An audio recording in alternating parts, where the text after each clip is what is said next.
Hello everyone, welcome to my channel. I hope आप सभी बहुत अच्छे होंगे। सो लेट्स स्टार्ट आज के करंट अफेयर के साथ। सबसे पहली जो न्यूज़ है वो एसईओ से जुड़ी हुई है, यानी कि शंघाई कोऑपरेशन ऑर्गेनाइजेशन से। एसईओ जो है ये एक यूरेशियन इंटर गवर्नमेंटल ऑर्गेनाइजेशन है जो कि फोकस करता है पॉलिटिकल, इकोनॉमिक, सिक्योरिटी और डिफेंस कोऑपरेशन पे। फॉर्मली इसे फाउंड किया गया था 15 ऑफ जून ईयर 2001 में। और इसके फाउंडिंग मेंबर्स कौन-कौन थे? चाइना था, रशिया, कजाकिस्तान, किर्गिस्तान, तजिकिस्तान और उज्बेकिस्तान। करंटली अगर आप देखोगे तो एससीओ में टोटल 10 मेंबर्स हैं, including India, Pakistan, Iran and Belarus. और अभी हाल ही में इसके एससीओ के डिफेंस मिनिस्टर्स की बैठक हुई थी, जहां पर हमारे देश से जो डिफेंस मिनिस्टर है राजनाथ सिंह जी, इन्होंने इस समिट को अटेंड किया था, जो कि चाइना में कंडक्ट कराया गया। अब चाइना में कंडक्ट कराया गया तो हुआ क्या? यहाँ पर इंडिया ने जो यहाँ का एक प्रपोजल था, उस पे साइन करने से मना कर दिया। क्यों मना कर दिया? क्योंकि एससीओ को बनाया गया था ताकि वो टेररिज्म को खत्म कर सके। एससीओ के अंडर में the heads of state council HSC और रीजनल एंटी टेररिस्ट स्ट्रक्चर यानी कि रैट्स को बनाया गया है। दो ऐसे इंपॉर्टेंट डिसीजन मेकिंग बॉडीज हैं एससीओ के अंडर में, जो कि टेररिज्म को खत्म करने का काम करते हैं, या उनका मेन ड्यूटी ही है कि टेररिज्म को खत्म करें, इसलिए इनको बनाया गया था। बट इंडिया ने क्यों डिक्लाइन किया? इंडिया ने क्यों साइन करने से मना किया उस ड्राफ्ट डिक्लेरेशन पे? जस्ट बिकॉज कि पाकिस्तान भी इसका मेंबर है। पाकिस्तान से कितना ज्यादा टेररिज्म बढ़ रहा है, आप सभी ने सुना है कि पहलगाम में जो टेरर अटैक इस साल में हुआ था। तो अब आप सोचो, एक ऐसी ऑर्गेनाइजेशन जिसका मेंबर है पाकिस्तान, राइट? और यहाँ पे हम बात किसकी कर रहे हैं? टेररिज्म को खत्म करने की बात कर रहे हैं। तो टेररिज्म तो जनरेट ही पाकिस्तान से हो रहा है। और पाकिस्तान ही जब उस एससीओ ऑर्गेनाइजेशन का मेंबर रहेगा तो कहाँ से इंडिया साइन करेगा उस ड्राफ्ट पे? तो इंडिया के जो डिफेंस मिनिस्टर है राजनाथ सिंह जी, इन्होंने अटेंड तो किया इस मीटिंग को, बट इन्होंने साइन नहीं किया उस ड्राफ्ट पे। ये कौन सी जगह पर ये मीटिंग कंडक्ट की गई थी? तो चाइना के किंगडाओ में इस मीटिंग को कंडक्ट किया गया था। पहलगाम में जो टेरर अटैक हुआ था उसके चलते इस ड्राफ्ट पे साइन नहीं किया हमारे डिफेंस मिनिस्टर राजनाथ सिंह जी ने। और यहाँ से एक डिक्लेरेशन निकल करके आया है, किंग डाओ डिक्लेरेशन, राइट? सो काफी वैलिड रीजन था। ऐसा नहीं है कि जानबूझ करके नहीं किया, बिल्कुल वैलिड था, क्योंकि पहलगाम में जो टेरर अटैक हुआ पाकिस्तान की ओर से ही किया गया था। सो डेफिनेटली एक ऐसे ऑर्गेनाइजेशन में हम शामिल हैं जो कि एंटी टेररिज्म की बात करता है, और उसी में वो पाकिस्तान को भी शामिल करके रखता है। सो ऑब्वियस सी बात है कि क्लैशेस तो होंगे ही, राइट? तो बस याद रखना कहाँ पर ये डिक्लेरेशन कंडक्ट कराया गया। एससीओ के डिफेंस मिनिस्टर्स की मीटिंग थी, और यहाँ पर जो ड्राफ्ट था उस पे इंडिया ने साइन नहीं किया। अगला अगली जो न्यूज़ है वो है धोल, यानी कि एक एशियाटिक वाइल्ड डॉग, जिसके बारे में हम जानेंगे। रिसेंटली स्टडी में ये पाया गया कि जो wild life institute of India है, इन्होंने स्टडी की और इन्होंने ये बताया कि ये जो ढोल है वाइल्ड डॉग, इसे वापस से देखा गया है काजीरंगा कार्बी एंगलोंग लैंडस्केप में। हालांकि यहाँ से काफी टाइम पहले विलुप्त हो गया था, दिखता नहीं था, बट अब ये फिर से रीअपियर हुआ है। अब रीअपियर हुआ है, दोबारा से दिखा है, तो ज़ाहिर-सी बात है कि अपने को पढ़ना पड़ेगा। ये जो धोल है, ये सोशल कार्निवोरस होते हैं। आईयूसीएन की कैटेगरी में इनको एंडेंजर्ड में रखा गया है। यूजुअली ये कहाँ-कहाँ पर पाए जाते हैं? तो साउथ सेंट्रल और साउथ ईस्ट एशिया वाले रीजन में पाए जाते हैं। और अगर इंडिया में इनके पॉपुलेशन की बात करेंगे आप, तो ये वेस्टर्न घाट्स में आपको देखने मिलेंगे, ईस्टर्न घाट में, सेंट्रल इंडिया में और नॉर्थ ईस्टर्न रीजन में। तो वापस से इन्हें दोबारा काजीरंगा वाले एरिया में रीअपियरेंस इनकी देखी गई है, इसलिए ये न्यूज में आए हैं। तो ढोल आप याद रखिएगा, ढोल क्या है? ये एशियाटिक वाइल्ड डॉग है, आईयूसीएन की लिस्ट में ये एंडेंजर्ड में आता है। लोकेशन पे जरा आप देख ले, ये रहा कार्बी एंगलोंग का लैंडस्केप जहां पर इन्हें वापस से देखा गया है। काजीरंगा नेशनल पार्क आप सभी ने सुना होगा, आसाम का ये नेशनल पार्क है जो कि बहुत ज्यादा फेमस है फॉर वन हॉर्न राइनोज, यानी कि एक सींग वाले गैंडे। ये कहाँ पर लाई करता है काजीरंगा नेशनल पार्क? तो ब्रह्मपुत्र नदी के साउथ में ये वाला नेशनल पार्क लाई करता है। किस टाइप का फॉरेस्ट आपको यहाँ पर देखने मिलेगा? तो tropical semi evergreen type of forest आपको यहाँ पर देखने मिलेगा। लोकेशन क्या है? आसाम। आसाम क्या है? नॉर्थ ईस्टर्न स्टेट है। असम की कैपिटल क्या है? असम की कैपिटल है दिसपुर, राइट? तो ये हो गया यहाँ से रिलेटेड न्यूज। अगली जो न्यूज है, very very very important, India जो है वो होस्ट करने वाला है ग्लोबल पोटैटो रिसर्च हब को, वो भी कहाँ पर? आगरा में। यूनियन कैबिनेट ने अप्रूवल दे दिया है। यूनियन कैबिनेट की बैठक हुई जिसे हेड किया हमारे पीएम नरेंद्र मोदी जी ने। इन्होंने अप्रूव कर दिया कि हाँ, हम लोग CIP south Asia regional centre open करेंगे। सीएसएआरसी जिसे कहा जा रहा है। कहाँ पर? आगरा के सिंगना नाम की जगह जो कि उत्तर प्रदेश में लोकेटेड है, वहां पर इसे सेट किया जाएगा। और जब ये सेंटर सेट किया जाएगा तो ये हब बन जाएगा for potato and for sweet potato as well. Sweet potato जिसको हम लोग शक्करकंद कहते हैं, दोनों के लिए ये हब बन जाएगा। आप सभी को पता होगा कि इंटरनेशनल पोटैटो सेंटर जो है दुनिया में कहाँ पर है? पूरे अर्थ पे अगर आप देखो तो पेरू लाइमा में ये लोकेटेड है। Peru which is south American country.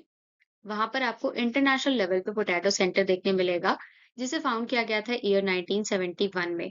और सीआईपी ने काम करना कब से शुरू किया था? सीआईपी ने आईसीएआर के साथ, जो हमारे Indian council agricultural research centre है, उसके साथ काम करना 1975 में ही शुरू किया था।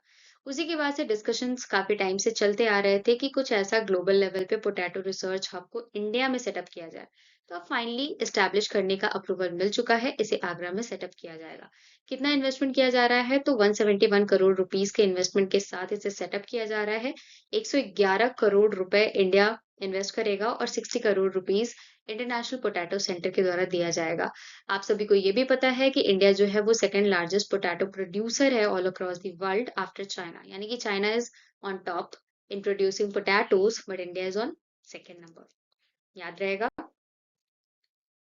अगली न्यूज़ रथ यात्रा से जुड़ी हुई है। थर्ड डे ऑफ रथ यात्रा की इसमें बात की गई है।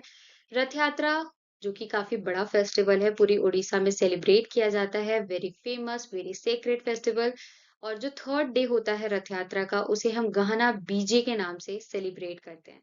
ऐसा माना जाता है कि जो डीटीज़ हैं, जो भगवान हैं, भगवान जगन्नाथ, देवी सुभद्रा, भगवान बालभद्र, ये लोग क्या होते हैं? टायर्ड हो जाते हैं, जिसकी वजह से इन्हें रेस्ट करने के लिए इन रथों को रोका जाता है, सो दैट कि जो भगवान है वो एनर्जी को रीगेन कर सके। इसी को हम सेलिब्रेट करते हैं गहाना बीजी के नाम से। 3 रथ होते हैं, आप सभी को पता है। एक तो भगवान जगन्नाथ जी यानी कि कृष्ण जी का रथ, एक उनके बड़े भाई बालभद्र जी का रथ, और तीसरा उनकी बहन सुभद्रा जी का रथ होता है। और आषाढ़ शुक्ल द्वितीया तिथि को ये रथ यात्रा शुरू होती है और आषाढ़ शुक्ल की दशमी तिथि को जाकर के ये यात्रा खत्म होती है। कहाँ पर खत्म होती है? ऐसा माना जाता है कि भगवान अपने गर्भगृह से बाहर भक्तों को दर्शन देने आते हैं और कहाँ जाते हैं? अपनी मासी माँ के घर जाते हैं। यानी कि गुंडिचा टेम्पल तक जाकर के ये रथ यात्रा समाप्त की जाती है। और तो और तीनों रथों के नाम भी हैं। भगवान जगन्नाथ जी का जो रथ है, इसे हम नंदी घोष के नाम से जानते हैं, जिसमें टोटल 16 पहिए होते हैं। भगवान बालभद्र, इनके जो रथ है, इसका नाम ताल ध्वज है, जिसे हम जिसे में हम देखते हैं कि 14 व्हील होते हैं। और सुभद्रा जी का जो रथ है, उसे हम दर्प दलन के नाम से जानते हैं, जिनमें टोटल 12 व्हील्स होते हैं। तो ये भी आप याद रखना। काफ़ी ज़्यादा इम्पोर्टेंट, काफ़ी ज़्यादा सेक्रेड फेस्टिवल है। और अभी आपने ये भी सुना होगा रिसेंट के न्यूज़ में कि काफ़ी दुखद घटना भी यहाँ पर हुई, काफ़ी ज़्यादा लोग इंजर्ड हुए, क्योंकि इतनी ज़्यादा क्राउड यहाँ पर आपको देखने मिलती है। अब आप सोचो, ये एक ऐसा फेस्टिवल है जिसमें भगवान खुद अपने गर्भगृह से बाहर निकल कर के अपने भक्तों को दर्शन देने आ रहे हैं। So definitely not only in India, all across the world, पूरी दुनिया से लोग यहाँ पर आते हैं, इकट्ठा होते हैं भगवान का आशीर्वाद लेने के लिए। तो क्राउड तो होना लाज़मी सी बात है। क्राउड की वजह से काफ़ी ज़्यादा यहाँ पर भगदड़ देखने मिली, काफ़ी लोगों की डेथ हुई और काफ़ी लोग इंजर्ड भी हुए, जो कि काफ़ी दुखद है। So this is very important कि तीनों रथों के नाम आपको याद हों, कब इस रथ यात्रा की शुरुआत कब की जाती है, कब ये समाप्ति पे आता है, कहाँ पर जाकर के समाप्त होता है, ये सब बातें आपको यहाँ से पता होनी चाहिए। बढ़ते अगली न्यूज़ की तरफ, यहाँ पर बात की जा रही है इंडिया के लॉन्गेस्ट एनिमल ओवरपास कॉरिडोर की, जिसे अनवील कर दिया गया है। कहाँ पर? दिल्ली मुंबई एक्सप्रेसवे पे।